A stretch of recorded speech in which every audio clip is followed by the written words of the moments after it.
तर काय घटना घडली? जळगाव शहरातील कांचननगर परिसरामध्ये एक फायरिंगची घटना घडलेली आहे.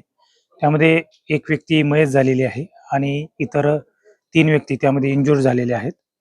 त्याचबरोबर त्यामधले जे आरोपी होते, एकूण 3 आरोपी होते त्यामध्ये. त्यातला एक आरोपी पोलीस प्रशासनाने ताब्यात घेतलेला आहे. इतर 2 आरोपींचा शोध घेण्यासाठी आम्ही टीम रवाना केलेली आहे.